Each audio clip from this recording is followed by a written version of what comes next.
এবং মহান তারুণ্য 18 কোটি জনগণের প্রিয় নেতা আগামী প্রধানমন্ত্রী দেশনায়ক তারেক রহমানের পক্ষ থেকে জানাচ্ছি রক্তিম শুভেচ্ছা বিপ্লবী অভিনন্দন। সহযোদ্ধারা, আমি আসলে খুব চিন্তিত হয়ে পড়েছি। আমার বৃষ্টি নেমে গেছে, আপনারা তো একবার ভিজে এখানে এসেছেন, এখন কিভাবে যাবেন? রাস্তায় পর্যাপ্ত যানবাহন নেই, এটা নিয়ে আমি চিন্তা করতেছিলাম এখন বসে বসে। আমি আর মাথায় অন্য কিছু নিতে পারতেছিলাম না, কারণ আজকে সারাদিনই প্রচন্ড বৃষ্টি হয়েছে। সেই বৃষ্টিকে উপেক্ষা করে আজকে যারা এখানে এই মত বিনিময় সভাকে সফল করার লক্ষ্যে এখানে সমবেত হয়েছেন, তারা আসলে কতটা দলপ্রেমী, তারা আসলে জিয়া রহমানের আদর্শকে কতটা বুকে লালন করেন, তারা আসলে দেশনেত্রী বেগম খালেদা জিয়া যে আপসী নেতৃত্ব, সেই নেতৃত্বগুণকে কতটা ভালোবাসেন, তারা আসলে আমাদের নেতা দেশনায়ক তারেক রহমানকে, উনার নির্দেশনাকে কতটুকু পছন্দ করেন, সেটা আজকে আপনারা আজকের এই মত বিনিময় সভায় একত্রিত হয়ে সেটা প্রমাণ করেছেন। সেই জন্য আমি আমার আত্মা হৃদয়ের একবারে অন্তঃস্থল থেকে আমি সকলের প্রতি কৃতজ্ঞতা প্রকাশ করছি এবং চিন্তিত হয়ে পড়েছি। যে হারে বৃষ্টি হচ্ছে, যেভাবে বৃষ্টি পড়তেছে, পর্যাপ্ত যানবাহন নেই। অনেকেই বৃষ্টি উপেক্ষা করে আসতে চেয়েছিল, রিক্সা থেকে ফোন করেছে, রামপুর থেকে ফোন করেছে, ডাকুয়া থেকে বলেছে, এই ডাকিরকান্দা থেকে, বালিয়া থেকে, রাজবাড়িখাল থেকে, তারা শুধুমাত্র যানবাহনের জন্য আসতে পারে নাই। তারা অনেকে রেডি হয়ে বসেছিল, কিন্তু রাস্তায় কোনো যানবাহন নেই। বৃষ্টি আর বৃষ্টির কারণে যানবাহন নেই, আর মোটরসাইকেল চালিয়ে আসবে, যে বৃষ্টি পড়তেছে যে একদম কাক ভেজা হয়ে যাওয়া ছাড়া কোনো উপায় নেই। তারপরে অনেকে এসেছেন, আজকের এই মত বিনিময় সভাকে সাফল্যমণ্ডিত করেছেন।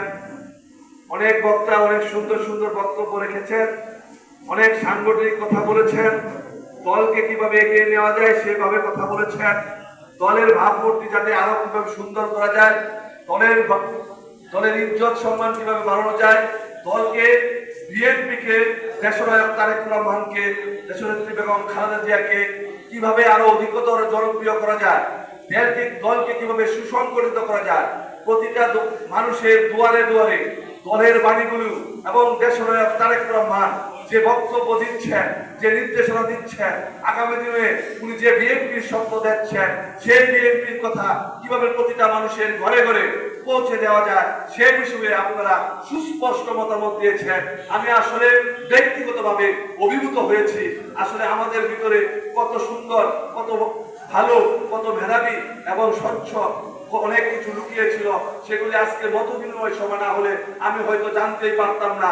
আপনারা আসলে দলকে নিয়ে, বিএনপিকে নিয়ে, দেশনায়ক তারেক রহমানকে নিয়ে, দেশনেত্রী বেগম খালেদা জিয়াকে নিয়ে, সর্বোপরি সারা বাংলাদেশের জনসাধারণকে নিয়ে যে কি পরিমাণ ভাবেন, সেই জন্যই আসলে বিএনপি এই দীর্ঘ সময় বিরোধী দলের থেকেও সারা বাংলাদেশের সবচেয়ে জনপ্রিয় দল হিসেবে আজও সকলের মাঝে বেঁচে রয়েছে।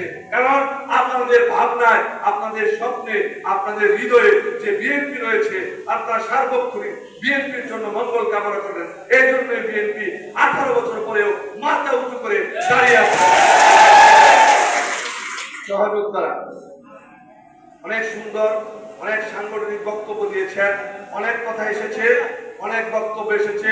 তার মাঝে ছাত্র দলের কারাকান্দা ডিগ্রি কলেজ শাখার সাবেক সফল সাধারণ সম্পাদক হীরা যে কথাটি বলেছে, সেটি অত্যন্ত গুরুত্বপূর্ণ কথা।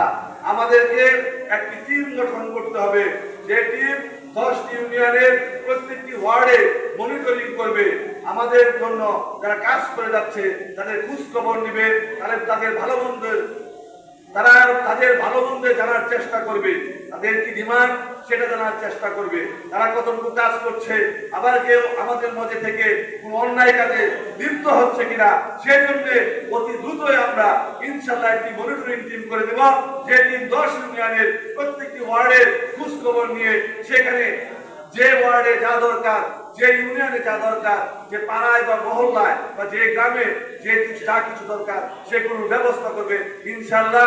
সিনিয়রদেরকে সাথে নিয়ে এবং যারা মত বিনিময় করেছেন, তাদের মধ্যে থেকে তাদেরকে নিয়ে সাথে নিয়ে করা যায়, তাদেরকে নিয়ে আমরা খুব দ্রুত সময়ের মধ্যে তারাকান্দা উপজেলার একটি মনিটরিং টিম করব।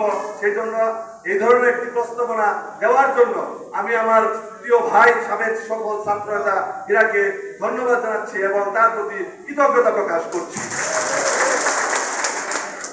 আমি ধন্যবাদ জানাচ্ছি আজকের এই অডিয়েন্সকে, উপস্থিতিকে, কারণ 5 আগস্টে উনি হাসিনার পলায়নের পর এই তারাকান্দা ফুলপুরে এমন কোন ঘটনায় নাই যা ঘটেনি, কিন্তু আপনারা ধৈর্যের সাথে সকল লুপ এবং লুপের উঠে উঠে যেভাবে নিজেদেরকে ধরে রেখেছেন এবং সততার সহিত সকল কিছু মোকাবেলা করেছেন, সেই জন্য আজকে সকল উপস্থিতিকে ধন্যবাদ জানাচ্ছি দেশনায়ক তারেক রহমানের পক্ষ থেকে। আসলে আমাদের নেতা দেশনায়ক তারেক রহমান যে ধরনের আচরণ আপনাদের কাছ থেকে 5 আগস্ট পরবর্তী সময় আশা করেছিল, আপনারা সেই ধরনের আচরণ করেছেন।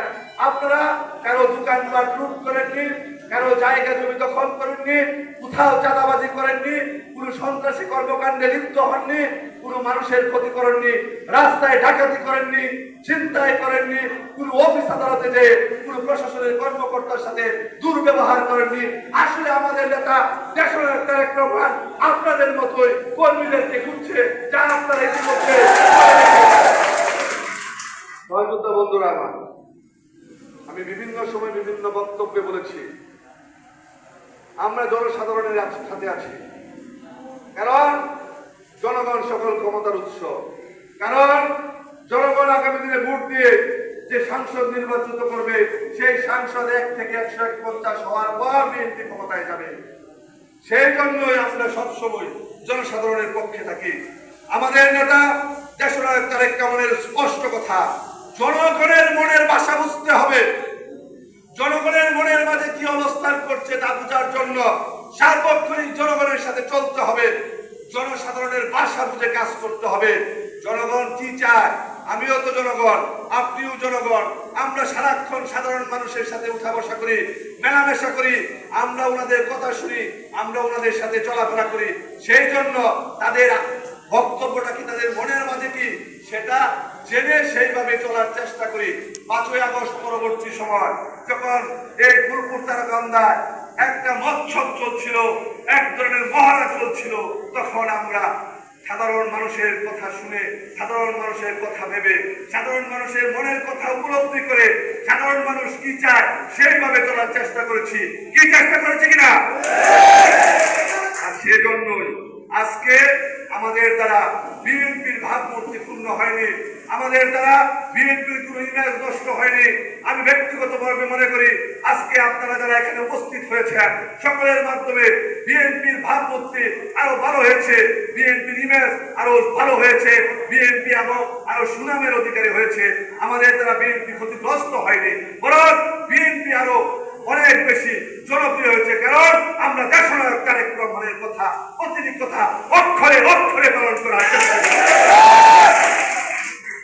আর অনেকেই রয়েছে বড় বড় পদধারী, তারা নেতা, অবশ্যই তারা কষ্ট করেছে, অবশ্যই তারা শ্রম দিয়েছে, অবশ্যই তারা মামলা খেয়েছে, জেল করেছে, রাজপথে আন্দোলন সংগ্রাম করেছে, কিন্তু তাদেরকে দলের ভাবমূর্তি পূর্ণ করার অধিকার কেউ দেয়নি। তারা যদি নেতা হয়ে থাকে তাহলে তারা তারেক রহমানের নির্দেশনা মেনে রাজনীতি করবে, কিন্তু তারা দেশনায়ক তারেক রহমানের কোন নির্দেশনা মানছে না, বরং তারা বিএনপির ভাবমূর্তি পূর্ণ হয় এই ধরনের কর্মকাণ্ডে হর হামেশা নিয়োজিত থেকে বিএনপির ইমেজকে নষ্ট করে মাটিতে লুটিয়ে দেওয়ার চেষ্টা করছে। তারা আমি 8 তারিখ তারাকান্দা শহীদ মিনারে দাঁড়িয়ে যে কথা বলেছিলাম, আমি আজও এই মধুবন কমিউনিটি সেন্টারে দাঁড়িয়ে একই কথা বলবো, সাবধান, বিএনপির ভাবমূর্তি নষ্ট করার চেষ্টা করবেন না, বিএনপির ইমেজ পূর্ণ করার চেষ্টা করবেন না। বিএনপি কারো বাপের দল নয়। আপনি বিএনপি করেন, আপনি পদধারী নেতা, আপনি বিএনপির ইমেজ বাড়াবেন, ভাবমূর্তিকে আরো উজ্জ্বল করবেন। আপনি ভাবমূর্তি নষ্ট করার কাজে লিপ্ত হলে সাধারণ জনগণকে সাথে নিয়ে আমরা আপনাদেরকে প্রতিহত করব। কারণ বিএনপি সাধারণ মানুষের দল। গত 18 বছর সাধারণ মানুষ লেদে পুলে এই বিএনপিকে বাঁচিয়ে রেখেছে, আর সেই বিএনপিকে আজকে আকাশচুম্বী জনপ্রিয়তায় নিয়ে গেছে এই সাধারণ মানুষ। আপনার মতো আমার মতো এই সকল নেতা যারা লুমের তাড়নায় পড়ে আকাম কুকাম করে লুণ্ঠন করছে, ডাকাতি করছে, চাঁদাবাজি করছে, ছিনতাই করছে, তাদেরকে জন্য বিএনপিকে সাধারণ মানুষ ভালোবাসে নাই। সুতরাং আপনারা সাবধান হয়ে যান।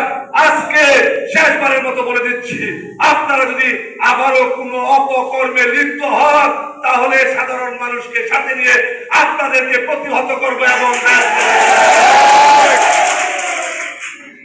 আরেক শ্রেণীর বিএনপি তৈরি হয়েছে যারা 18 বছর আওয়ামী লীগের সাথে চলেছে, আওয়ামী লীগের কাঁধে কাঁধ রেখে চলেছে, আওয়ামী লীগের হাতে হাত রেখে চলেছে, আওয়ামী লীগের নেতাকে উকিল শ্বশুর বানিয়েছে, আওয়ামী লীগের নেতার মামাতো বোন, খালাতো বোন, চাচাতো বোন, ফুফাতো বোন, দাদাতো বোন তাদেরকে বিয়ে করেছে, আওয়ামী লীগের নেতার বান্ধবীদেরকে বিয়ে, মাতার মেয়ের বান্ধবীদেরকে বিয়ে করে সুযোগ সুবিধা নিয়েছে। তারা আজকে আওয়ামী লীগকে শেল্টার দিতে চায়, আওয়ামী লীগকে সুসংগঠিত হওয়ার সুযোগ দিতে চায়। আমি বলতে চাই, আপনারা যদি আওয়ামী লীগকে সুসংগঠিত হওয়ার সুযোগ করে দিতে চান তাহলে প্রথমে আপনাদের বিচার করব এই তারাকান্দার মাটিতে।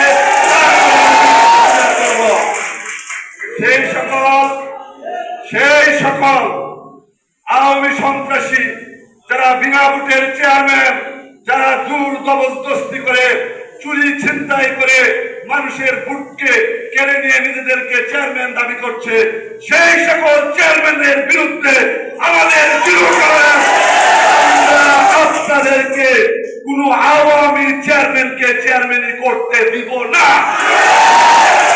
সেই জন্য যদি সেই সকল কুখ্যাত জনপ্রতিনিধি নামক ভোটচোরদেরকে যে ধরনের শাস্তি প্রদান করতে হয় আমরা আপনাদেরকে সাথে নিয়ে তাদেরকে সেভাবেই মোকাবেলা করব। ওনারা আওয়ামী লীগের সাথে 18 বছর প্রেম করেছে, সে প্রেম বলতে পারছে না।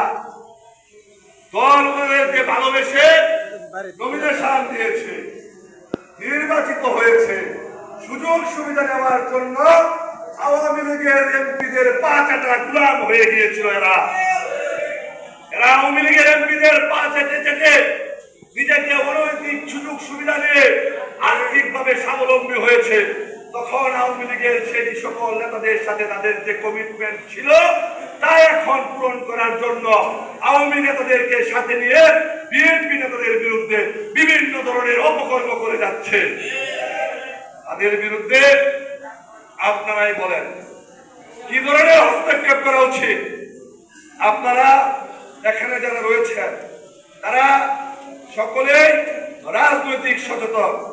আপনারা জানেন 5ই আগস্ট পরবর্তী সময় যারা আওয়ামী লীগকে সুসংগঠিত হওয়ার কাজে সুসংগঠিত হওয়ার জন্য সহযোগিতা করছে, কারা আওয়ামী লীগের বিভিন্ন পদধারী নেতাদের সাথে গোপনে আঘাত করছে, কারা আওয়ামী লীগের চেয়ারম্যান মেম্বারদের সাথে কথা বলে বিভিন্ন অনৈতিক সুবিধা নিয়ে তাদেরকে রাজপথে উঠে আসার জন্য সহযোগিতা করছে, তাদের তালিকা করুন। কারা এই সকল কুখ্যাত ভোটচোর চেয়ারম্যানদেরকে সহযোগিতা করছে, কারা আওয়ামী লীগকে সুসংগঠিত হওয়ার জন্য সহযোগিতা করছে, কারা আবার আওয়ামী লীগকে মাঠে আনতে চায় তাদের তালিকা করুন। আমি কথা দিচ্ছি, আমি আমাদের নেতা দেশনায়ক তারেক রহমানের কাছে যে কোনো মূল্যে সেই সকল বিএনপি নামধারী কুখ্যাত নেতাদের তালিকা ওনার কাছে পাঠাবো। যে কোনো ধরনের বিচার করে এবং তারা যেন দল করতে না পারে সেই ব্যবস্থা করার জন্য তারেক রহমানের কাছে আমি অনুরোধ জানাবো।